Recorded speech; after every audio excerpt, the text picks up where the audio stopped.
Testing, testing. Yeah.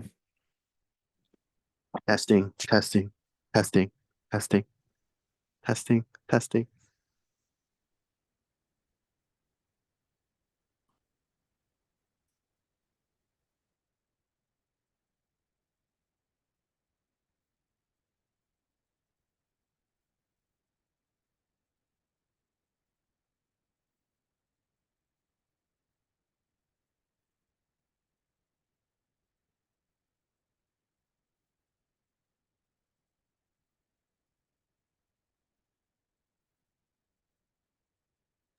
There we go.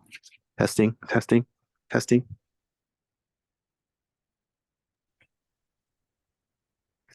testing, testing, testing,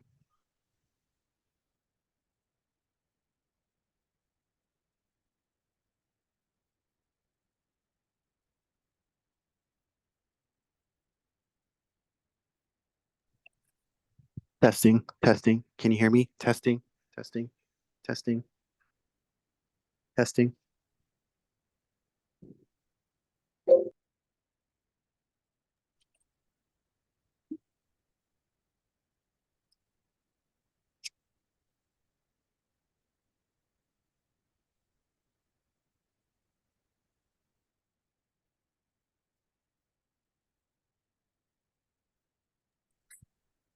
Testing, testing.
Good morning.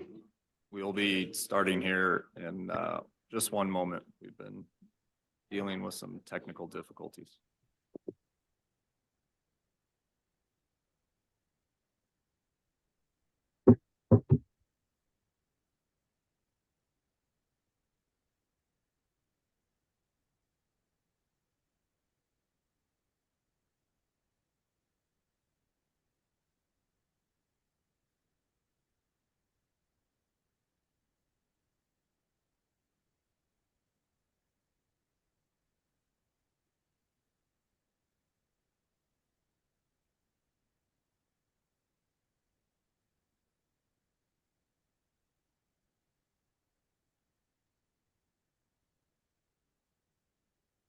Good morning. I want to do a quick mic check of myself. Eric, you're up on my screen. There we go. And then can we do a mic check for the committee members? Eric's here. Eric, we can hear you. Chris? I'm here, thank you. Very good. Okay. Welcome to 2024. I think perhaps the first ODF meeting, official public meeting of 2024. Yay. What an honor.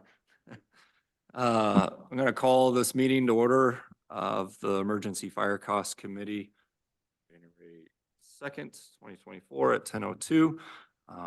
We have all committee members are present. I do want to also welcome our newest committee member, Catherine Vanetta, who's sitting to my right. She was accepted by the Board of Forestry to be a committee member, and she's representing both Northwest Oregon and small woodland owners, and are currently serving as the president for Northwest Forest Protective Association. Catherine comes with a lot of different experiences, good and very relative to what we do here, and we're glad to have her. And I think she'll be an excellent addition to our committee. Also in attendance today are committee staff Lorna Hobbs, Nancy Hirsch. And we, just as a reminder, I think we're all becoming pretty well versed in this, but this is a hybrid meeting. And I look to Shauna, are there any names or anyone that you're not familiar with that we need to check? Just so we can note for the record who the attendees are.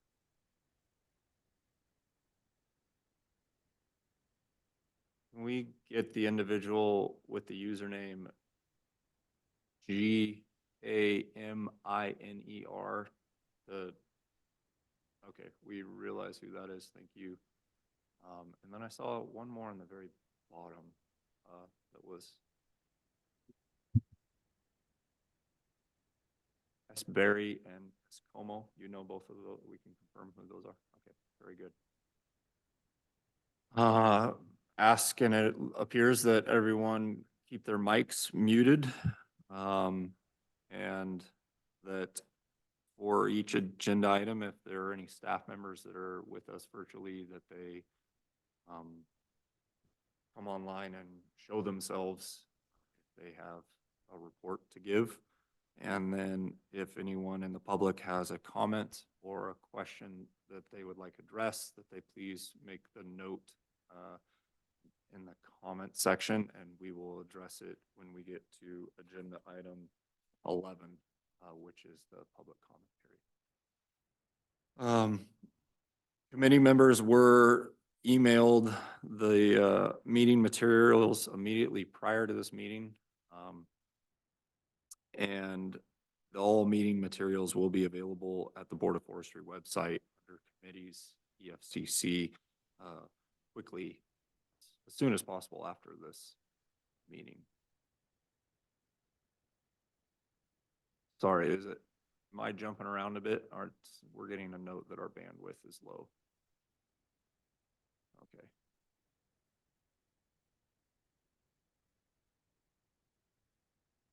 I wonder if, well, Eric, speak up if we're becoming too digitally jumbled, and perhaps It froze for a little bit, but I think it's okay. Okay. if it starts to being that way consistent, Eric or Chris, I ask you to pop in and let us know, and perhaps we can turn off our screen if our video if we need to. As far as any chair comments, I want to congratulate Mike Shaw, who was former chief and is now the new deputy state forester. He's with us for a little bit today. And welcome Chief Chris Klein, who, oh, we have an acting for Chris today. That's right. He was taking some time off. Yep. I want to give a little bit of update, here on the Senator Steiner's Fire Funding Committee. I'm going to keep it rather high level, but we have the EFCC is a member of a committee that Senator Steiner put together that recognizes the intolerable nature that many landowners across the state have been stating that their pro rata fire costs have gotten to. And this committee put together by Senator Steiner has met, I think we're on meeting 12 or 3-hour meetings, have done a lot of brainstorming and discussion and coming to understand how costs work, how they function, and what that means for each different type of landowners, from large industrial forest landowners working forest lands to small 5-acre lots, and also for the grazing community, both on the east side. And I will say that we have made some significant progress and have put forward a recommendation to Legislative Council to draft a legislative concept. We expect that initial draft to come back to the committee next week. There will be some thorough review of that LC to make sure that it is in alignment with the vision that we set forward. We'll do our best to edit that so that we put something forth to the legislature that is well polished and can begin the public debate, public process of that. I don't really want to get into the details of this time, only because we need to see what we see from LC. And I don't want people to freak out if they see that and think, well, that's not what Brennan said. And we'll see how it goes in this short session. I believe I remain quite optimistic that we can see some balance and expected rates for the future, and also help address ODF's cash flow challenges for wildland fire and what it does to the agency as a whole. I will add that this group, which included primarily ratepayers into the system, also had a significant portion of ODF was there, and some spinoff groups that it was heavily included ODF to make sure that the LC that was put forward meets all of their needs, with the goal of simplifying it for a common legislator to understand, stabilizing rates for the future, and simplifying the process insofar as it can be within ODF. So I am optimistic that this could pass in the session.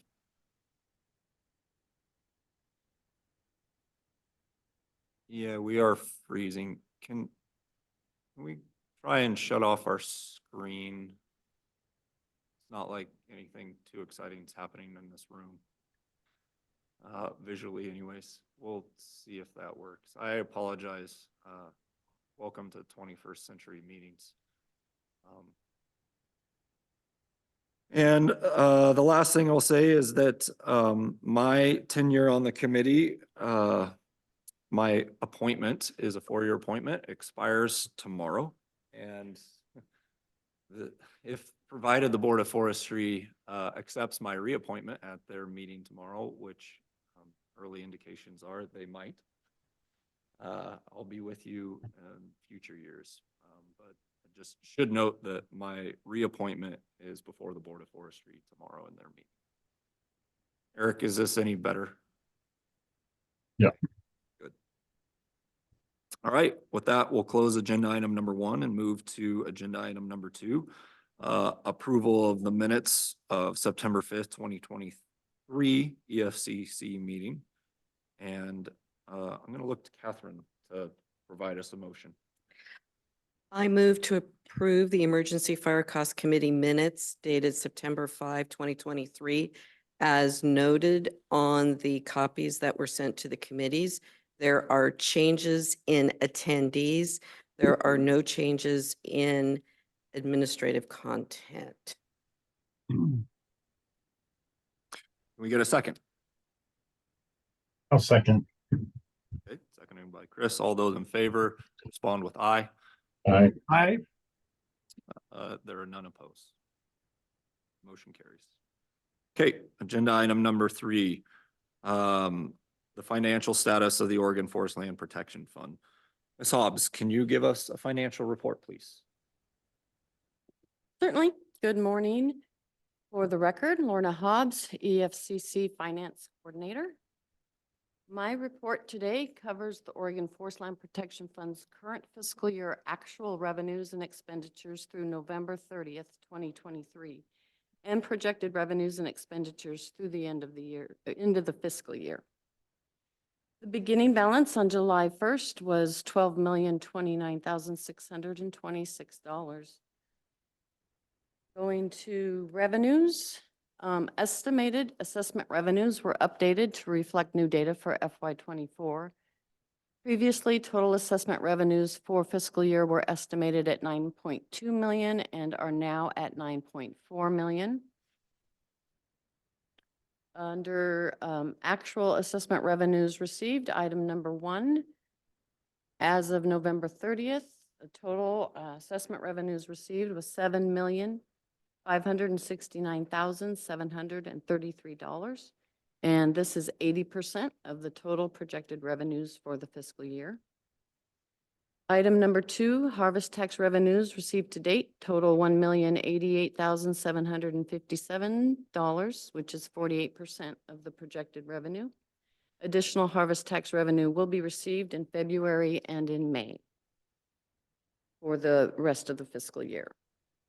Item number 3, the current amount of interest received is $198,987. The interest rate rose to 4.8% in September, and it went to 5% in October.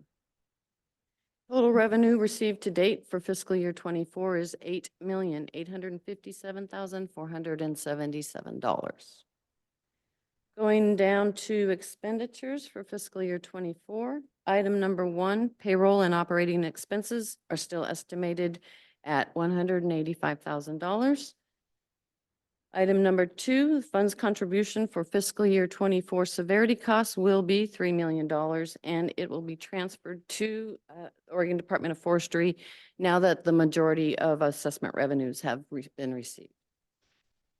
Item number 3 is the reallocation I've talked about previously. The $100,873 we received from Coos Forest Protective Association for the balance owed on their advance for fire season 2018. And now this money I have transferred over to the large fire fund for the funds contribution for that, for fire season 2018.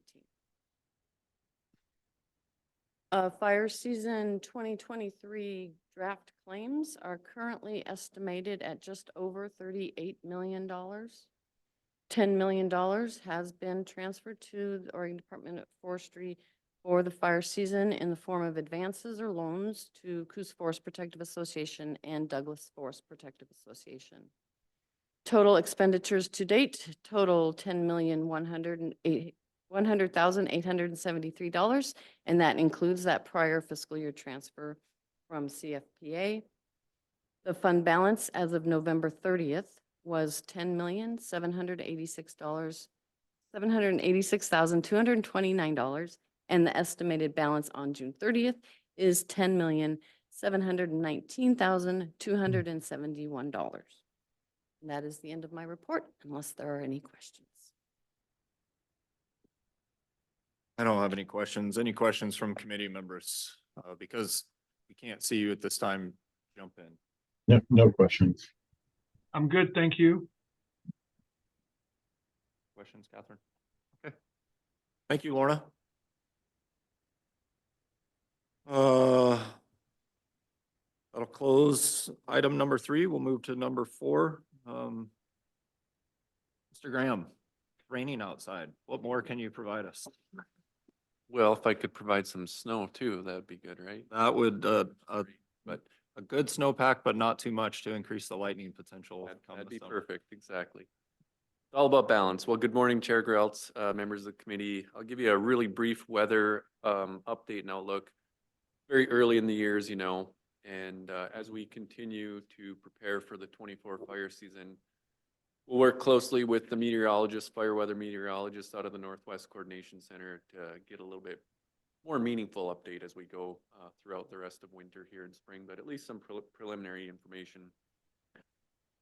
So for the first slide, it's a very telling story, at least for now. When you look at the small inset picture up in the upper left corner of the screen, that was the drought at the end of December in 2022. So pretty significant drought. We lived through that bullseye in Central Oregon down into the southern part, south central part of the state. And, you know, that was on the heels of seeing drought intensify throughout fire season. Little different picture, and I'll say it's a little different picture for the end of December of 2023. There's been some significant recovery in some of the drought-stricken areas. So a little bit of a less intensification of drought. You can see Central Oregon still has concerns, but not the dark red bullseye, dark brown bullseye. And then Northeast Oregon, whereas last year really wasn't having any issues, they're showing some abnormally dry conditions. So as we continue into winter, as I said, overall, a little bit of improvement in what so far really hasn't been a very productive winter as far as precipitation to begin with. Not very atypical. We're in a El Nino cycle, and this is very, very typical of what we might see this type of year. Go ahead, Shawna. So just looking at the picture overall, because this does matter to us as well, as we look at the fire season as a whole and where we find ourselves helping out and asking others for help.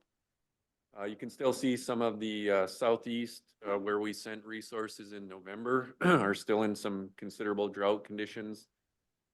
Florida's in pretty good shape overall. California not looking too bad. The Northern Rockies is holding their own. But one of the areas of concerns definitely be the southwest into the Four Corners area. Of anybody, perhaps they will see in early fire season. We have a strong working relationship with the state of New Mexico. They're one of our direct state agreement partners, and we've commonly sent resources down in early season to help them out before our season gets into full swing. Go ahead. And then looking at some initial temperature outlooks, these will be updated. They probably have been already this morning, but wasn't able to grab them as I sent this in last week. Bottom line is still looking at, a decent chance of above normal temperatures, the probability of above normal temperatures over much of the state. And then conversely, next slide, still looking at some, mixed chances of precip when we look at January. Of course, white equals chances. There's no strong indicators either way that there'll be either a strong chance of above normal precipitation or below, except for that kind of diagonal line from northwest down to about the south central part of the state with some potential for above normal precipitation. some of the early short-term forecasts here for the next 14 days have this little cooling trend that we're seeing now. And it's always perspective when you just came through a warm December, a cooling trend it feels a lot cooler, but it's not that far off of normal. And some better chances of precipitation, as was noted with the rainfall we're seeing in the valley here, and possibly some of the lowest snow levels that we've seen this winter coming into play. So perhaps some better chances of snowfall as we move through the first half of January at least. Go ahead, Shauna. And then kind of last but not least, again, very early in the year, don't want to look too far ahead into the crystal ball and try to predict what the fire season of 2024 might actually be. However, feeling really comfortable right now with the indication that at least we're not seeing strong indicators of a super early fire season start at this point. That's always good news. We've had some seasons where we've gotten pretty busy late February throughout March and maintain that level of increased activity all the way going into our normal fire season. So far so good. As we know though, monthly this will change. Sometimes weekly the conditions will cause change, but as we see these outlooks updated monthly, we'll be tracking them closely.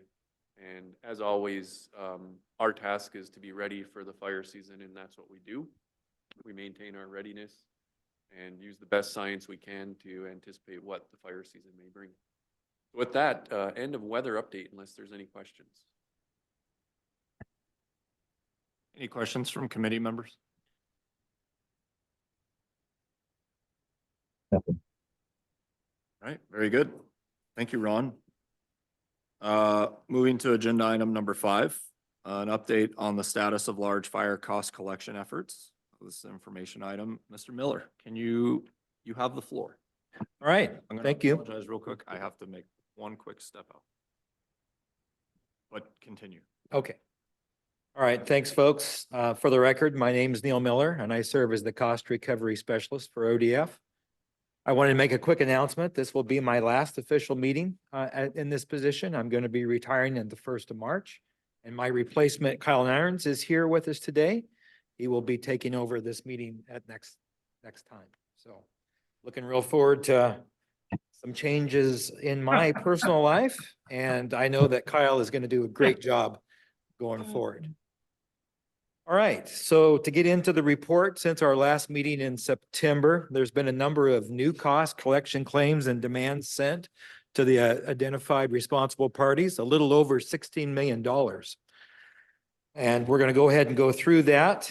On the fire cost collection claim status, these fires are capitalized on the first page. And on the second page, they're listed just in their own new fire cost collection section. Begin with DFPA Days Coffee Fire. This fire involved the BLM and took some time to get through the reconciliation process with them.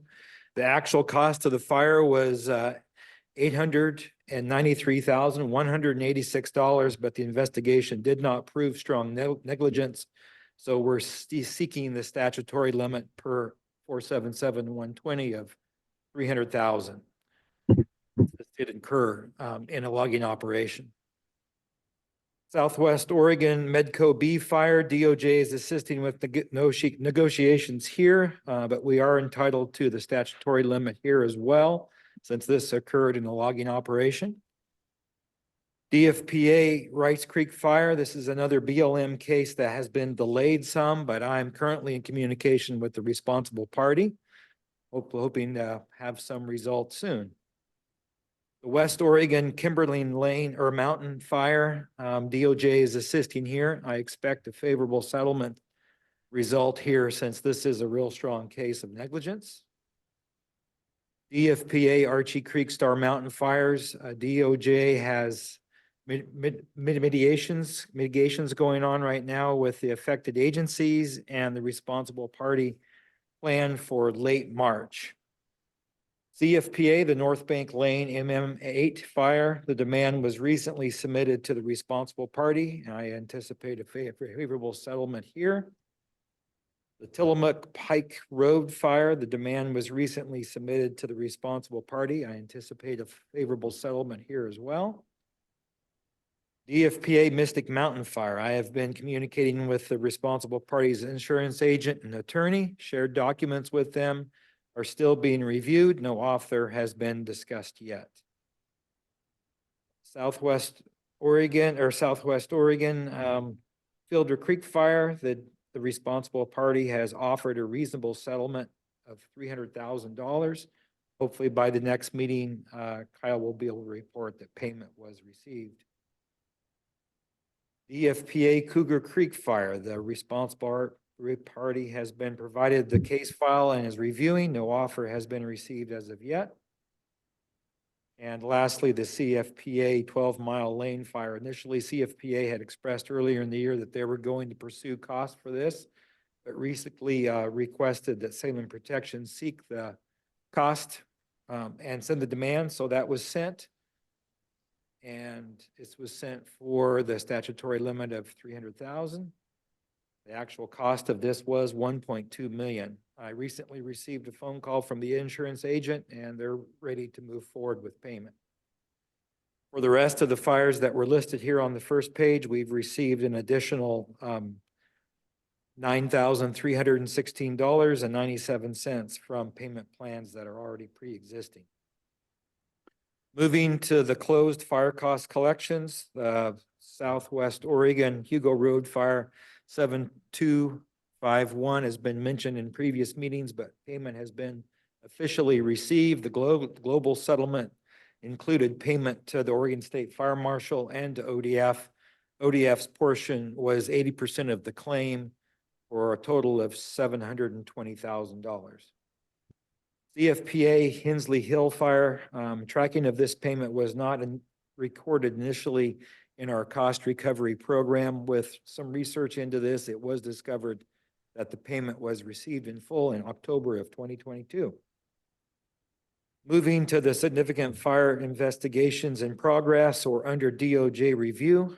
Since our last meeting, the Klamath Lake Golden Fire, the North Cascade 224 fire, and the NEO West Campbell fire has been added to the list. The West Campbell fire is just awaiting some cost certification and then demands will be sent. With the completed investigations and the cost certifications, the fires that I mentioned previously, Fielder Creek, Timberlane Mountain, Pike Road, Archie Creek, North Bank Lane, Bedco B, those have all dropped off of this list.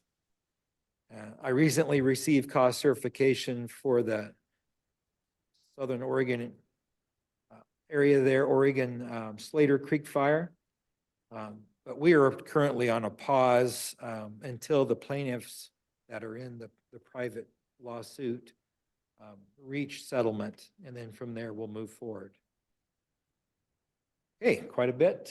That's the end of my report, unless there's any questions.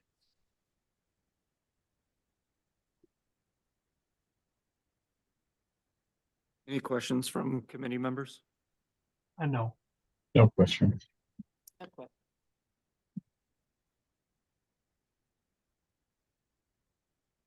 No questions for me. Neil, I want to thank you for your service to this committee and to the agency, and to frankly to all Oregonians, because this money does come back and needs to come back. I appreciate the focus and dedication very much that you've given this and the organization that you've provided to each of the meetings. I wish you an enjoyable retirement, one where you watching the news for cost recoveries. Right? This committee. All right, thank you. On behalf of the committee, thank you very much.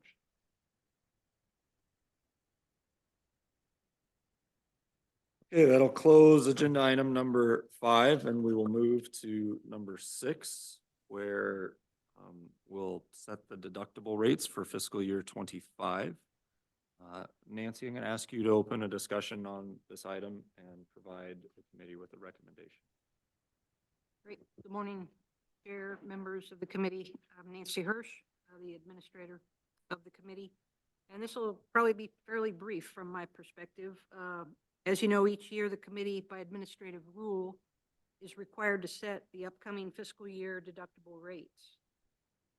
There were no planned deductible increases allotted in the agency's current biennial budget, so consequently, no changes are recommended. And I would basically ask the committee for a motion to leave the rates at 10 cents an acre for timber and 5 cents an acre for grazing for fiscal year 25. And for those members of the public who get confused on fiscal year, calendar years, as much as I do, it's just to note that July 1, 2024 to June 30th, 2025 is the fiscal year 25. As a side note, through the Steiner discussions, fiscal years were discussed frequently, and it took a long time for me to wrap my head around the specific dates that they planned relative to calendar dates. So we have a recommendation. Is there a motion to from the committee on this? Mr. Chair, I move to approve the current amount of 10 cents per acre for timber, 5 cents per acre for grazing for fiscal year 2025. Okay, we have a motion on the table I'd second that motion. and a second. All those in favor of keeping the deductible rates at 10 cents per acre for timber and 5 cents per acre for grazing for the fiscal year of 2025, respond with aye. Aye. Aye. Those opposed, there are none. The motion passes. And with that, we will move to agenda item number 7. For the fiscal years 2022 and 2023 audit reports. Nancy, and I should note, this is also a decision item. Can you give an overview of the audit reports, please? Sure. Thank you again. The long-awaited audit reports. As I think my chair here has mentioned, sometimes we push things off that perhaps we don't want to take care of. And so regrets that particularly for fiscal year 22, which was fire season 21, this report is coming to you later than we strive to do. And quite honestly, one of the reasons is that for this fiscal year, fire season 21, was also an insurance claim year. And the insurance claim year runs on a different timeline than the fiscal years. And so because getting the claim in the best shape as possible, as quickly as possible, in order for ODF to realize some cash, we were definitely focused more on that timeline. But here it is today in front of you. In fire season 21, fiscal year 22, I was actually back working at the department as the acting state forester. Tim Keith had returned and was interim administrator for the committee and worked very closely with Lorna Hobbs and others, really a team that did the audits that included the fire protection business manager at that time and also a business coordinator and Cheryl Pyle, and also an incident finance coordinator in Brooklyn Griffith. And also because of the insurance claim, the adjusters and their forensic auditors were involved in the overall audit.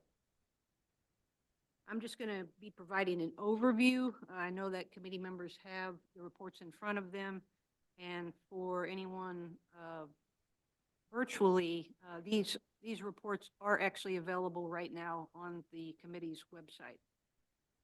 All of these audits were performed remotely due to the COVID-19 prevalence. During fiscal year 22, the total extra costs were $116,570,566.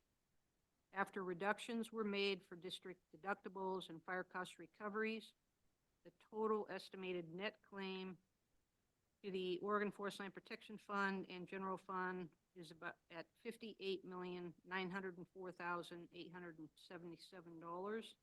The details of that are in the table on page 1.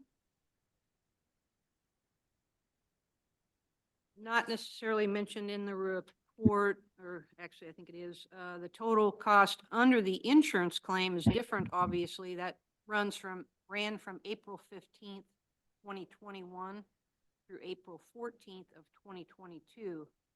And that is currently, the insurance claim is currently at $65,678,904.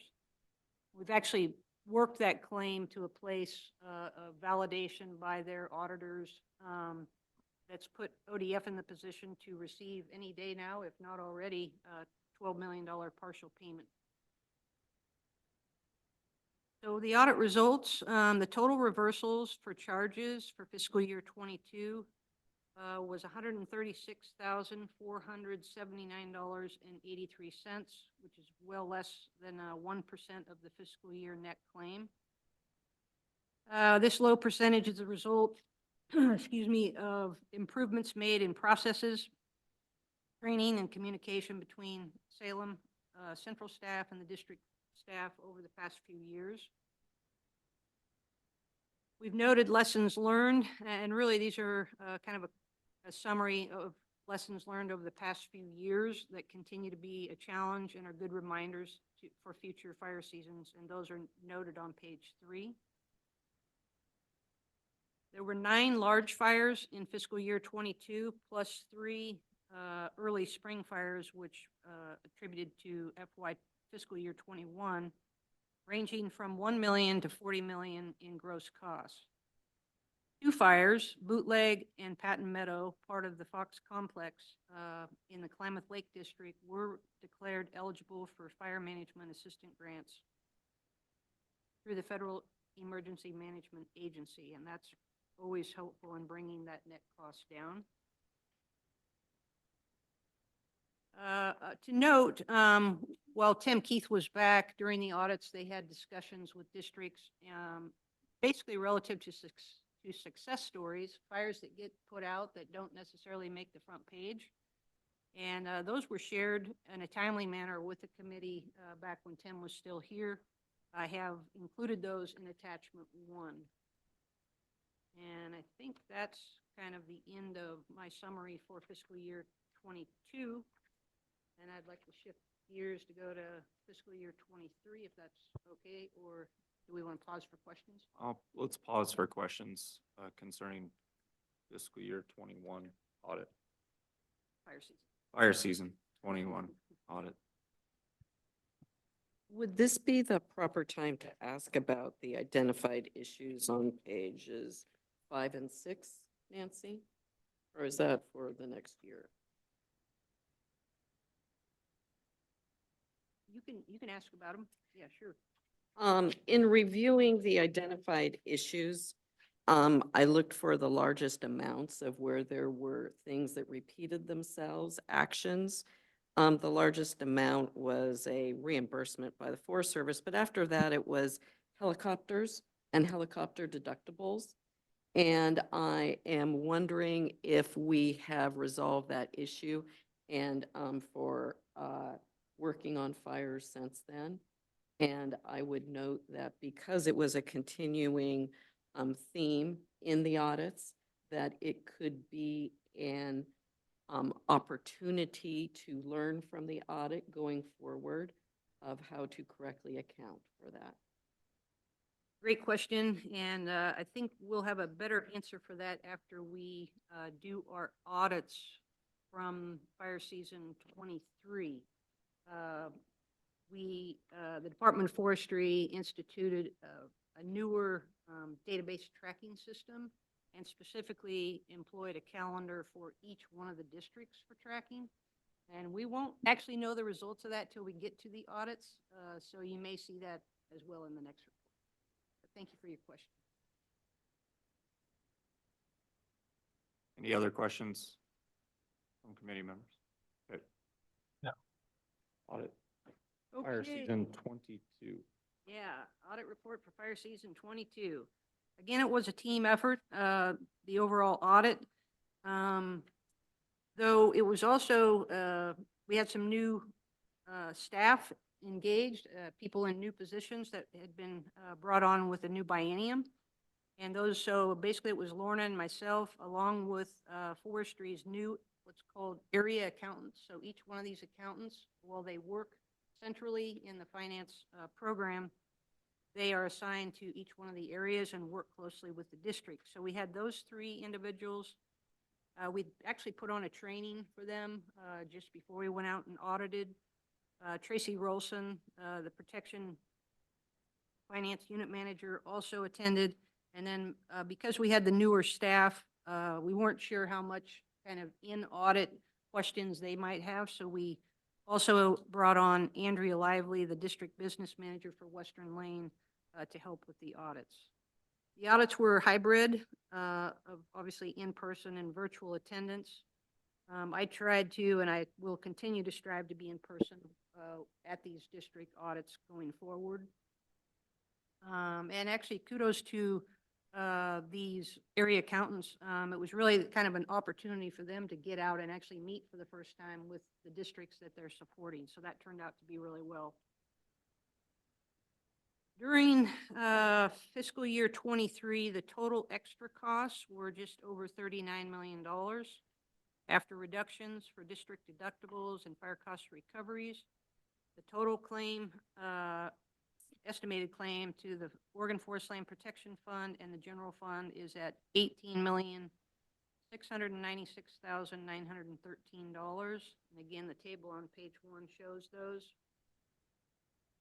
The statewide total for reversal of charges was down to $36,473.66. Lessons learned remain consistent from the findings from 2022, and we actually shifted here where we have an audit preparation document that we've codified with Department of Forestry, and we are basically rolling the audit improvements into that document, and that's a document that will go out to all the districts.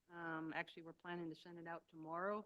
That really prepares them as they're going through their documentation package, and gives all the good reminders for what to look for in advance of the audits that will come up here in April and May. From a financial perspective, Oregon's 2022 fire season was very successful. The ODF incident management teams were mobilized twice to Oregon large fires, and that included the Van Meter and Klamath Lake District and Rum Creek in Southwest Oregon District. The 2022 fire statistics highlight ODF and associations' preparedness efforts and initial attack success despite conditions favorable for large and significant wildfires. ODF protected acres burned were at about just over 34,000, and only 29% of their 10-year average of acres burned. But for all jurisdiction in Oregon, during this fire season, there was over 2,000 fires that occurred and over 500,000 acres were consumed. During this fire season, 95% of the fires were caught at 10 acres or less. And a few of the successful fire stops, success stories are in the attachment, and I thought I would highlight just 2 or 3 of those. It's definitely a part of the audit that is very meaningful to the district staff that are there and present. And I think we also work closely with ODF and Public Affairs to try to get out these success stories as quickly as possible. But the one I'm going to highlight is out of Northeast Oregon, Lost Creek. This fire was a great catch in a bad spot. The fire was in the logging unit with ingress challenges. The unit was in Umatilla country with heavy timber at the top of a ridge with some houses in the area. If this fire wasn't caught within the unit, it would have become a large fire. The district was running with a new incident commander who did a great job.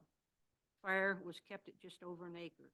Again, there was good interagency response along with some aviation support, and the use of the local Oregon Youth Authority crew. Succession management is critical, and this incident commander on this day demonstrated readiness. And I think the two key points there that I remember the folks talking about at the time was, again, that succession management component that they're consciously working on, and then secondly, just the overall interagency coordination and cooperation. Wanted to highlight the one on page 6 with Central Oregon District. I thought it was unique what they shared and decided to send in as their success.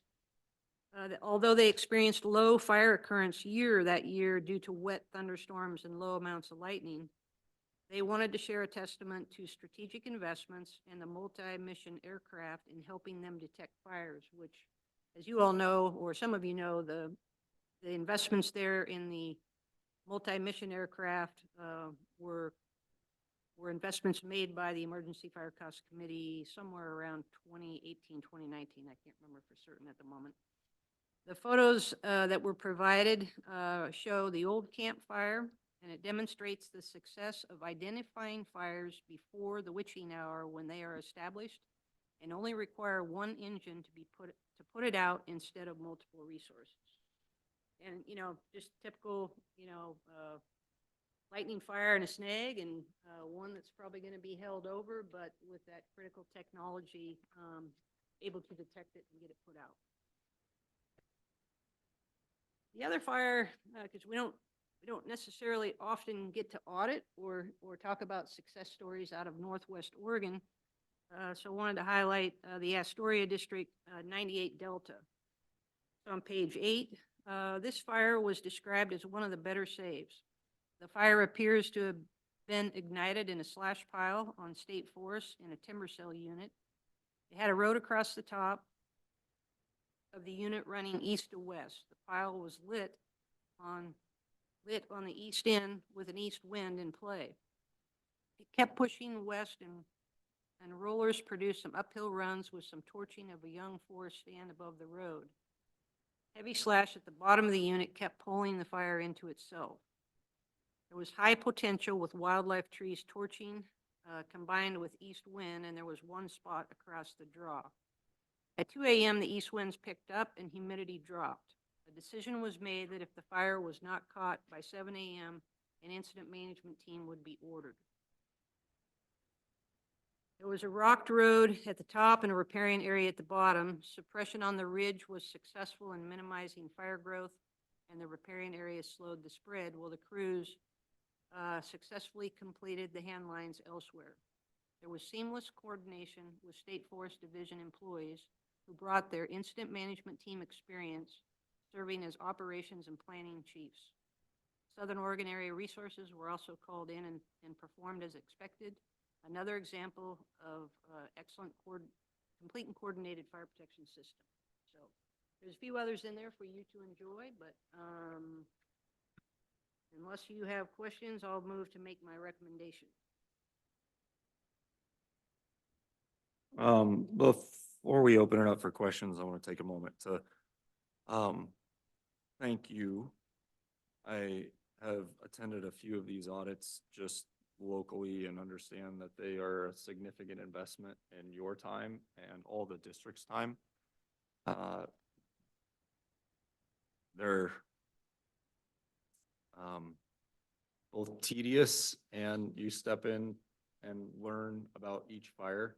And I very much appreciate that you look to take somewhat of a holistic approach to understand the fire before you really start diving into the details, rather than just showing up and saying, show me the numbers, and for what they are, you seek to understand them. I also very much appreciate this audit report because it does give the committee and an opportunity to see at some of the nitty-gritty details that both you and Lorna do, and it's appreciated, but then a good understanding of the wins, the saves, the successes for the entire organization and the associations. So it is, I encourage the committee members to read it cover to cover, and it's a good window into the other districts that you may not be familiar with, what they experience, what the challenges are, and then also understanding the complexities of the finance that goes with that. And I will, for all you district foresters on the line who are familiar with this, just note how many issues, and this is some leaders' intent, but also making sure that personnel, including IRA contractors, understand the importance of shift tickets filled out correctly. That is pretty key to making for a smoother audit, but also making it that costs are properly accounted for, and that we have a system that from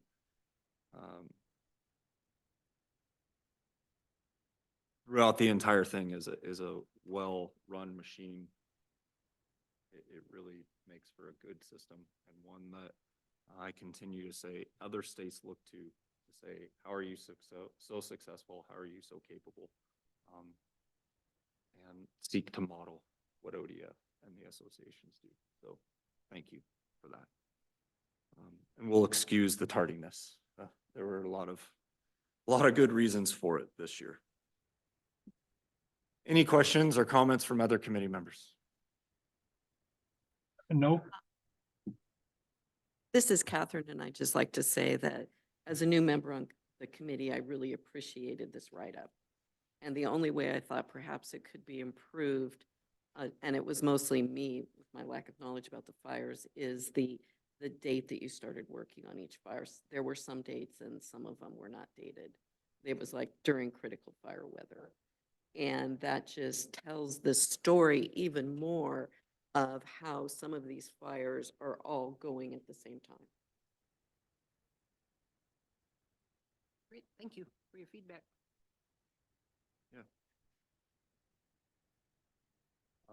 Chris, I heard that you didn't have any comments. Eric, do you have any comments? Okay. yep, no comments. Thank you. I am looking at this time, because this is a decision item, for a motion to approve the fiscal year 2022 and 2023 audit reports. Can we entertain, someone from the committee entertain such a motion? I would move that we approve the fiscal year 22 and 23 audit report. And a second for the motion. Second, All those in favor, respond with aye. Aye. aye. There are no opposed. The motion carries. All right, thank you, Nancy. Thank you, committee members. Moving on to agenda item number 8, the business services report. Mr. Shaw, anything to report on regarding fire funding from your perspective or anything else? Chair Geraltz, members of the committee, for the record, Mike Shaw, Deputy State Forester. Nothing to that, but James Short stepped up. I do want to make maybe a couple of comments. First and foremost, Happy New Year to everybody. It's the 2nd of January. It's 2024. That seems pretty crazy to me. The years are screaming past. Looking forward to a really good 2024. And just wanted to say thank you to this committee for all of your work. The partnership between this committee and the agency continues to be instrumental to helping the agency be successful. And as I look to the fire funding work group that members of this committee played a large part in, and we look to potential future funding opportunities, that's really appreciated, and just wanted to say thank you for that. I also wanted to say thank you and congratulations to Neil Miller. Really, I've known Neil for quite a few years now. I would actually count it in the decades, not in the years. And the service that you have provided from a ground pounding firefighter all the way up to your cost collection expertise that you have been gracing us with for the past several years is just really admirable. So I want to say thank you from the bottom of my heart, and congratulations as you move into that next chapter of life. All right. Thanks for the kind words, Mike. Absolutely. And congratulations to Kyle. I wouldn't call it decades, although we might be approaching a decade now.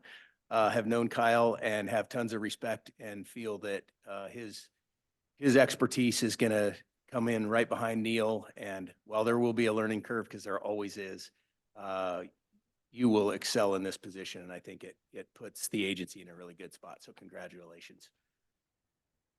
And then maybe lastly, just I said Happy New Year and looking forward to 2024. I really am. And you brought up the fire funding, and I'm just really enthused about the energy and the work that are really a strong group of folks have put in with Senator Steiner. And while we don't know what the results of that are going to look like, I am really looking forward to what that first version looks like, recognizing there's going to be much work to continue. We all know that and recognize that. Fire funding for ODF is that many layered onion, and several of those layers will have been peeled back and addressed. There will be several others that likely need additional work. I think everybody acknowledged that. So the work will continue. We will continue to rely on this committee to help us, and we will help this committee as well. It's a symbiotic relationship that I expect to continue well into the future. So just wanted to say a couple of things, and then I would maybe turn it over to James Short to talk about any sort of business services report. Thanks. Mr. Short, yours. Yeah, I'll keep this short. So, for the record, my name is James Short. I'm the agency chief financial officer. Excuse me.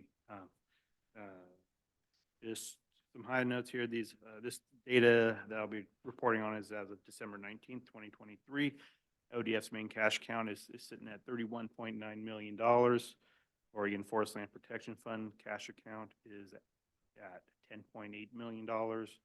And we have currently a $1.8 million worth of pending deposits at the Oregon State Treasury for a $44.5 million cash balance for the agency. One note, this balance would be higher because the agency loaned, or actually not loaned, advanced DFPA $26.9 million for the Tyee Ridge fire, help process the payments for that incident. They were the paying agent for that incident, so the agency has been working with DFPA on getting them the cash available to pay the vendors on that piece of it. General fund balance for the agency in the main fire account is at $14.7 million as of that date too. So moving over to our accounts receivable side, currently the agency has $47.4 million of outstanding AR. Of that piece of it is $12 million is due from Oregon Department of Emergency Management for the FEMA presidential claims. My staff, Tracy Rolson, has been working with them to hopefully get that cleaned up and reimbursed to the agency by the end of first quarter. They are going through some staff and turnover there at OEM, so we're working through that piece of it with them. So, which has been on the FMEG side, we currently have $38,000 that's due from FEMA right now that we've actually invoiced, but we will have more as the process moves through for that. And then outstanding AR agency-wide is at $35.3 million, and that is for all agency business, not just fire protection. AP and any short-term liabilities right now is roughly $7.4 million. Of that, $6.6 million is due to DAS that we are holding until we have proper cash flow to pay DAS, and that's including our risk charges and state government service charges to DAS to operate. So that will be paid when the fire season 23 claim to the request has been paid by the legislature for that ask. So, and then currently we have about $770,000 of payments to vendors, and with a turnaround time of roughly 30 days from receipt. So we're well within our statutory requirement to pay our vendors. On our short-term estimated cash inflows for this period and projecting out to the first quarter of 2024, we have roughly $41 million of revenue coming back into the agency. 12 million of that is the OEM that I had mentioned earlier. 3 million from the Oregon Forest Land Protection Fund for their portion of the severity claim. Fire season 2021 insurance claim proceeds of $12 million. That paperwork was sent to Trevor Arnold on December 27th. And hopefully we'll be getting that within the first quarter from the Lloyd's of London and the insurance. Currently, the agency is still due $6 million for FPA, Forest Patrol assessments. Direct bill assessments are roughly $2 million, and then the agency has approximately $6 million of grant reimbursements coming in for a total of $41 million. On our short-term outflows for the next quarter, $17 million will be for the county payments for state timber harvest and their the state forest division. And then we just had a $6 million payroll run for the month of December. Any questions? That would be end of report for me. Any questions from committee members? Okay. Next, we will look to Mr. Wilson to provide a financial report on strategic investments. And then he can shift also to severity financial status if he has anything to provide. Will do. Good morning. For the record, Trace Rolson, Protection Finance Unit Manager for ODF. Strategic investments. You'll see in your packet, your handouts. This was updated through November 28th.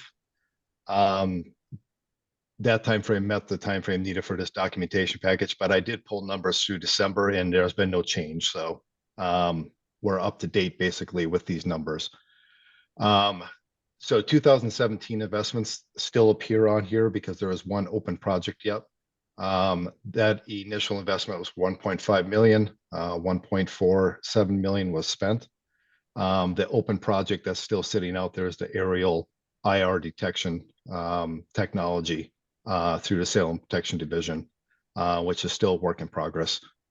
But with that, those expenditures were accounted for. Thus, we ended up coming up to a final amount of a carryover that we rolled into the 2020 investments where we're currently at.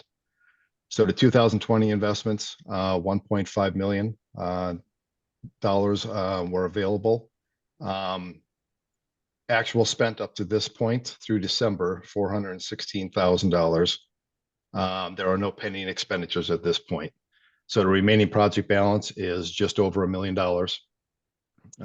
Within there, I know there'll be specific reports coming later on the status of some of these projects.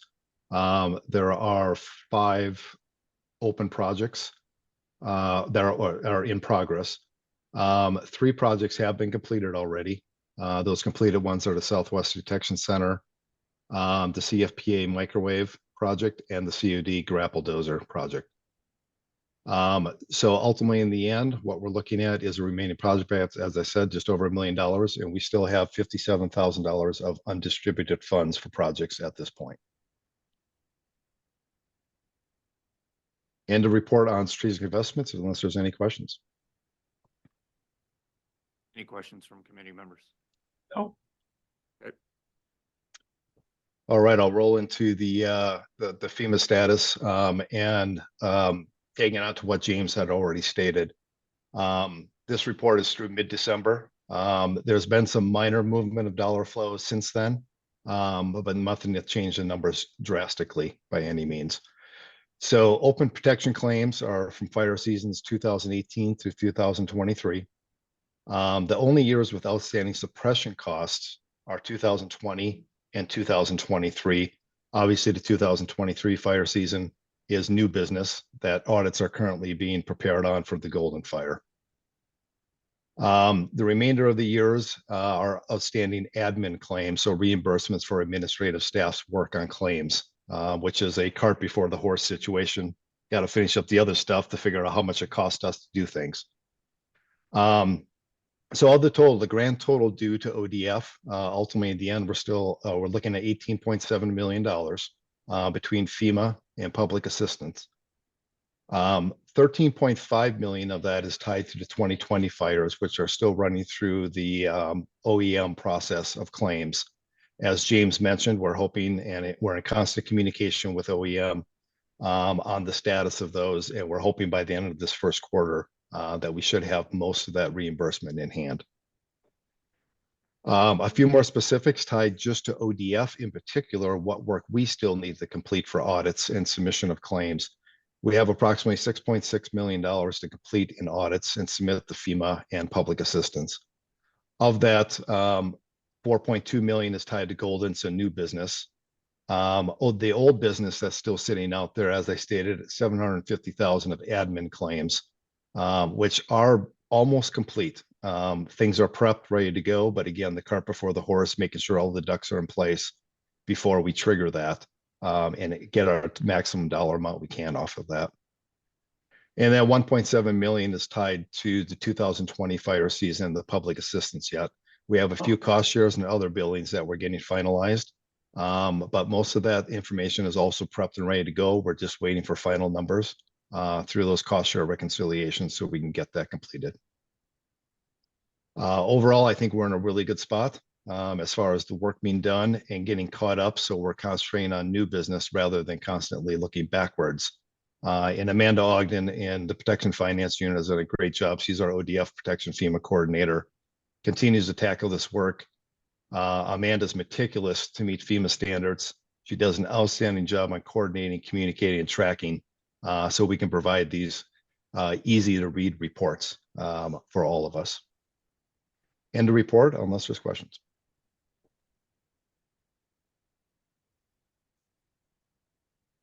Questions from committee members? No. No questions. Thank you. Thank you, Tracy. And James and Mike.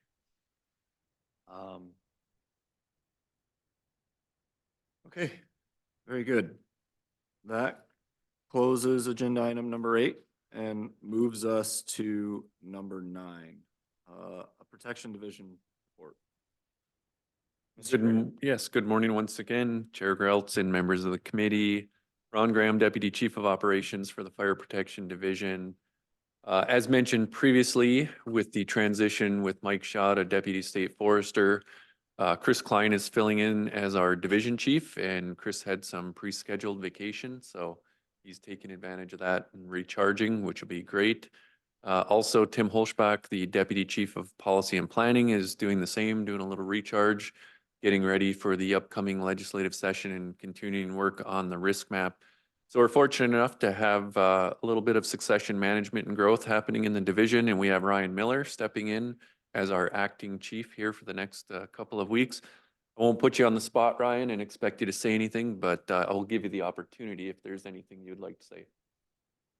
All right, very good. Going to give you a couple of brief updates, one on the BLM Western Oregon operating plan, and one on the work of our ODF Geo Board that provides some additional oversight to the Protection Division for our incident management teams. And then I'll turn it over to District Forester from the Klamath Lake District, Teresa Williams, for an update on strategic investments projects there. So in terms of the BLM Western Oregon operating plan, January kicks off the final 6 months of a 5-year operating plan for the Western Oregon operating plan, the arrangement with the BLM for fire protection of the ONC lands. A little bit of history, maybe in refresher for some. So previously, before this Western Oregon operating plan, ODF was in a series of contracts with the Bureau of Land Management.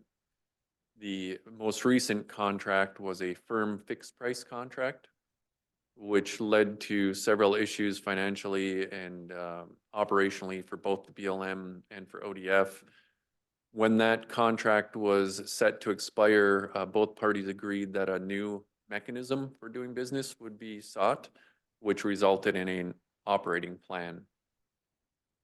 As we approach this final 6 months, and as I said, June 30th of 2024 will be the expiration of the current Western Oregon operating plan. ODF does not anticipate a real heavy lift as far as terms for the next operating plan, largely in part due to we're kind of in a status quo, business as usual per se. We're not shifting mechanisms from a contract to an operating plan. Any major shifts like that, that'll require heavy legal reviews from either party. From the ODF perspective, in terms of operationally implementing the plan, financially recovering costs, things have worked pretty well overall for the last 5 years. So we anticipate minor changes operationally that we will present to the BLM for consideration for the next operating plan. Our goal and intent is to have a proposal submitted to the BLM, obviously some review back and forth, time for legal review and signature by BLM, ODF, and both CFPA and DFPA. Have all that work completed with some time for opportunities to educate and communicate to our field resources, both on the BLM and ODF side and the associations prior to the July 1, 2024 start of a new agreement. So all things looking positive towards that. We haven't heard anything drastically different out of the BLM thus far. So that's how we'll be proceeding with that. Any questions on the BLM Western Oregon operating plan before I transition? Not a question, just a comment as a representative of two active associations, operating associations. Just the reminder of the importance that they have signing authority for that as well, given the multiple millions, well, 1,000,000+ acres that they are responsible for protecting. Absolutely, and much like our current master cooperative agreement and statewide operating plan, we've maintained that all three of our operating associations are signatory to those agreements, and this is basically a sub-geographic agreement tiered under those authorities, so it's absolutely appropriate from a legal standpoint to have those two associations signatory to the Western Oregon operating plan as well. 100%. Great comment. All right. Any other go ahead. questions from committee members about the BLM whoop? Okay. All right, transitioning to our ODF Geo Board, our oversight committee. The Geo Board is made up of representatives from all of our divisions and programs because basically we draw from all of our divisions and programs to make up our incident management teams. This was a project started back in 2019 under Chief Doug Graff at the time to help identify the future of our incident management teams. And we focused on, would we have 3 ODF teams, 2, some other configuration? Would our incident management teams be primarily ODF personnel, or would they include other personnel from other state agencies or fire service? And that work was completed within a year's time frame, and it identified that we do need 3 incident management teams, primarily made up of ODF personnel, and then recognize opportunities to include staff from other agencies and the fire service as appropriate to maintain our core team members. That's been going pretty well. We're currently in the final stages for the 2024 rosters and recruitment.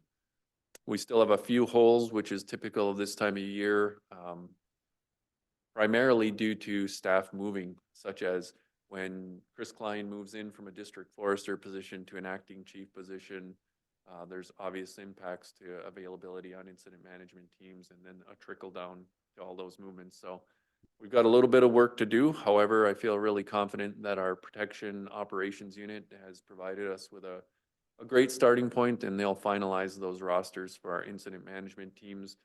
We are available year round. We do send folks out periodically. We sent a few incident management team members to Tennessee, Kentucky area this November to help out there. But it's been a little bit quiet since. So the Geo Board role in this has turned to focusing on sustainability of our incident management teams. The Geo Board tasked our incident commanders to work with their command and general staff to develop succession management plans for their respective units, plans, logistics, information, finance, all of that. That work is ongoing. They'll be meeting this week to really kick off identifying that with the goal of looking at what are the issues, where are we in need of additional bench strength to not only maintain those 3 incident management teams, keep them fully rostered, but to have people in succession management behind all those names. As we know, our workforce is transitioning. People will be retiring. It takes a long time to get people qualified in incident management team positions, and that's the work we're doing now. And then we're also watching very closely the national movement, the complex incident management teams. ODF is lined up very well. We already trained to that standard, so we don't anticipate any issues in the future as 2024 is set for implementation nationally with complex incident management teams. It's no change in business to how we function. We maintain our 3 teams in a rotation for the state. We do not go into the national rotation of incident management teams. However, if it's weather permitting, workload permitting, fires, season permitting, we do provide extra capacity at times to the national system and find ourselves assisting other states and other geographic areas where we can. So no change there and no issues. Anticipate that we will continue on that. There's another complex incident management course session coming up, I believe in March, I think primarily down in the Southeast, maybe in Florida.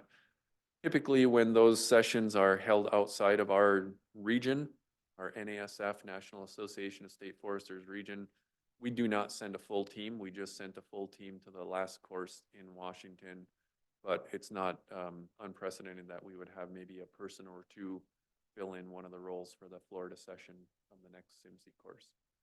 With that, end of report on the ODF Geo Board unless there's questions.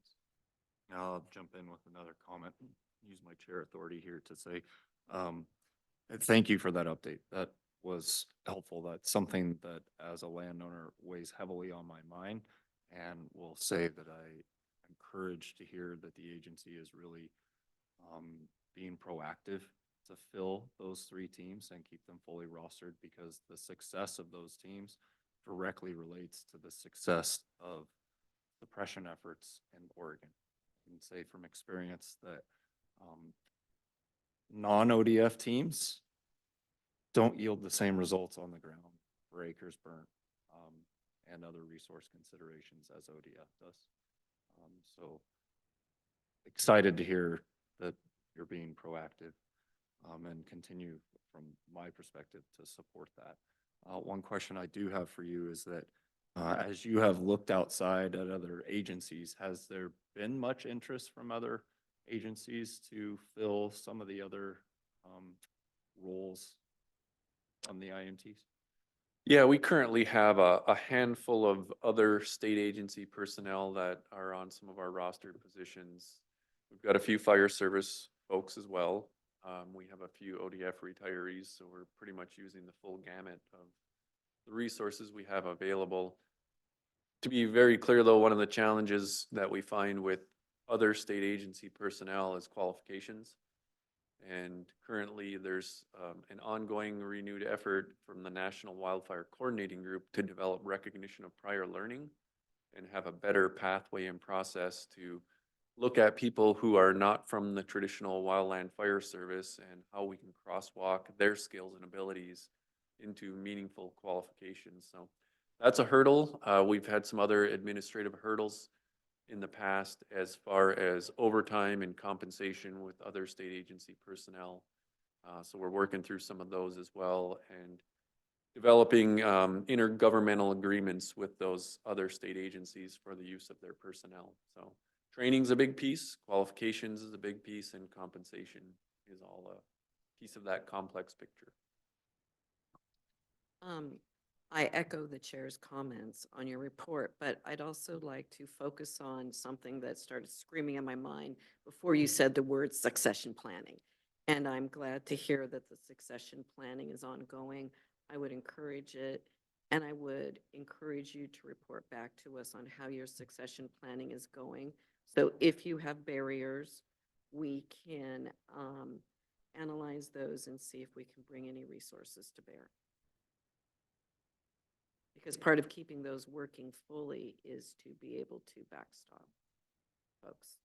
Yeah, absolutely. And as I mentioned, it's challenging to the point of very difficult if we limit ourselves to just the next person in line with so many changes in personnel, moving into other positions, whatnot, personal reasons of becoming unavailable to be on a team. It's critically important that we have good bench strength and a plan. And from the protection division standpoint, that starts with every new employee from day one, and looking at new employees from all divisions and programs and where do they fit into the fire program?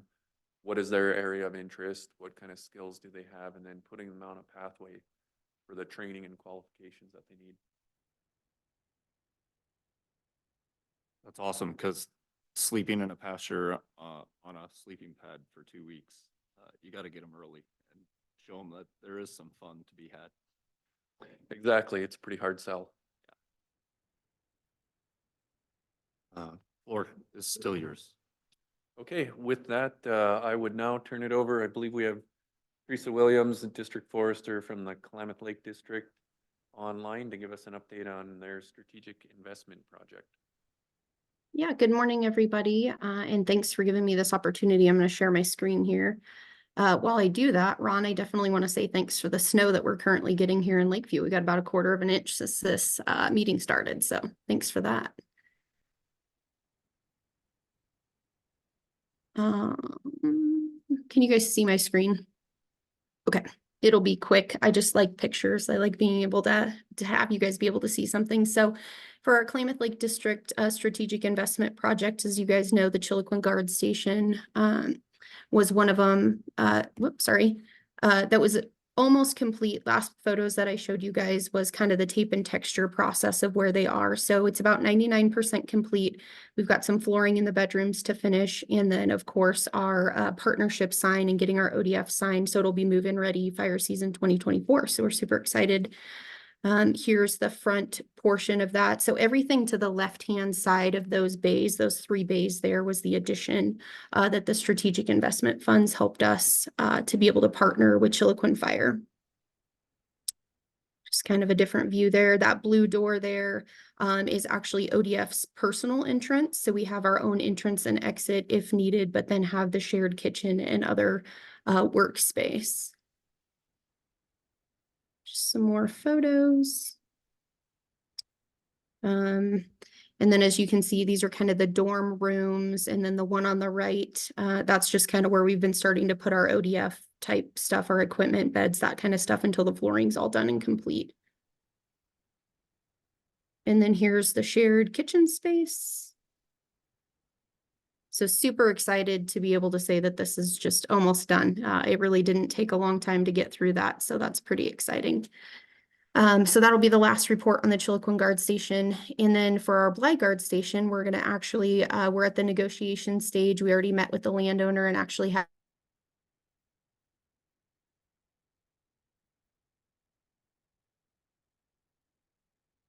Ms. Williams, we lost your audio.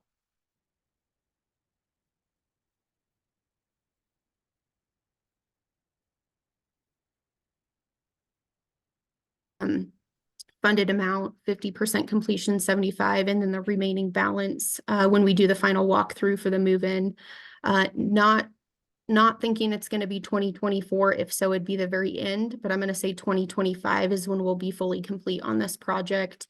As soon as the agreement is signed, the landowner already has, the well driller is already ready to go. He's already gotten the power poles in with the power company. So he's already moving forward with this project even before the agreement is signed with us. So lots of forward progress, but just wanted to make sure that you guys knew where we were with that. And then we'll actually sign the agreement this month as soon as we get it back from DOJ. So I'm not sure if you guys have any questions, but we definitely couldn't have done any of this without you guys. So we really appreciate it. Thank you. I think we lost some of your audio during that presentation. One question I have is the committee, in approving that, looked back to ask for a longer term. I think that was one of the questions or requests that we had. and I was wondering where that was able to be resolved. Sorry, I got half of what you asked for. The committee had asked for a longer lease term in the agreement, Yes. and I'm wondering how that was resolved. Yep. So right now we have DOJ looking at two things. So we have a 20-year lease and a 50-year lease, and I think it's going to end up being at a 25-year lease. But we're waiting on DOJ. Any questions from committee members? Okay, thank you. All right, thank you for the update. Ron, I have one question for you, to put you a little bit on the spot, and if you can't answer, it's fine. Wondering what the process is, what we can expect for, updates to the IRA agreements this coming year? Any noteworthy changes to that document or to renewing existing? Yeah, very good. Minor changes because we're in mid-cycle of the 2-year IRA agreements, so we're not looking at major amendments or revisions or changes this year. Just really some operational administrative things that will tighten up a little bit. Encouraging people to sign up early during the actual sign-up periods. That'll be most helpful. A lot of education still going on around that. We will be sending out incident contract project inspectors more frequently. So anytime that we have IRA resources assigned to incidents, they'll have that ODF personnel support out there, helping through the payment, timekeeping, ship tickets, all of that kind of stuff. 2025 will be the start of the new IRA agreement. So any major changes to the process or anything in the agreement would show up in 2025. There's still plenty of time to have our Incident Resource Agreement Committee, which is representative of all of our agency again, to work through that process, communicate out any changes, work with landowners and industry resources. But overall, I would say continued improvement. I think we're starting to really kind of find our way with the incident resource agreements that really evolved out of the change to the interagency firefighting crew agreement, but really also highlighted ODF's need and all of Oregon's need for us to maintain our own contracting authority and have the ability to work with landowner, industry, and all contract resources, not be reliant on our national system and national contracts. Oftentimes that's problematic. So we'll continue to work on that, but looking at 24, the key issue will be for folks to get signed up. We need contractors from all the walks of industry to really take some ownership and accountability for their resources, whether or not they're truly available or not, where they're responding from, and ensuring that when they do mobilize, they understand which agreement that they are mobilizing through. Contractors can be on multiple agreements nationally within the state of Oregon, within other states, so it's really important to understand which contract that we're operating under and not shifting contracts during incident. That's really problematic. So you start an incident under one set of terms and agreements and you finish the incident under the same. So I hope that answers some. No, that was an update I was looking for. Thank you. Bet. Go ahead. I would just ask that that the agency is sure to follow up with Associated Oregon Loggers and their request from the meeting in December about having information available when the AOL members start calling, asking what they need to do to be able to be signed up. And I would encourage the department to reach out to the staff, find out the date when that happens as an AOL member. I do know, and I am active on their committees. I will be taking it to their committees at their meeting in January later this month, but that they have the ability to answer the questions first and foremost at the front desk and where to find out more information, because AOL members call their association all the time to find out information. Yeah, you bet. We heard that at the OFIC Protection Committee meeting, and, you know, our staff is ready to be able to respond to those questions. Our Protection Contract Services Unit, they're our experts.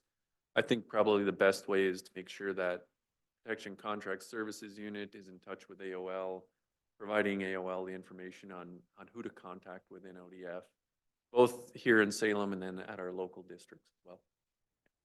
Excellent, thank you. Thank you, Ron.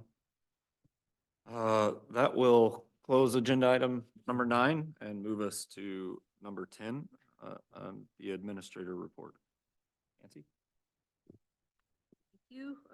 Just a few brief topics. I think I'd mentioned I'd been working to have someone scan to get electronic all of the legacy files related to the Emergency Fire Cost Committee. And those are essentially done, with the primary focus just being the meeting minutes. So they go back to 1969, and there's actually even a few minutes reflecting the committee prior to then. That was the Forest Protection and Conservation Committee. If any of you on the committee are interested in accessing those, please let me know, and I'll figure out a way to make that happen. I think we already mentioned Lorna will be scheduling the fire season 23 audits here shortly, and as we get that schedule codified for April and May, we will send invitations to all of you members in case you have the interest to attend one of those audits. Also wanted to note, and I haven't talked around about it yet, but Mike Shaw previously and I had visited, if the Department of Forestry's fire protection leadership, so that would be like the Ron and his counterpart Tim, perhaps a Blake. Mike previously had talked about being open to or interested in actually having some, you might say, operational engagement on those audits. And so definitely as that. Oh, all right. I'll move it a little closer. Thank you. Sorry about that. Yeah, so we're just trying to see if there's capacity from the Protection Division leadership to engage in at least the portion of the audit where we do talk a little more in depth, and we look forward to that opportunity. Moving to fire season 21 insurance claim, we've already talked about that.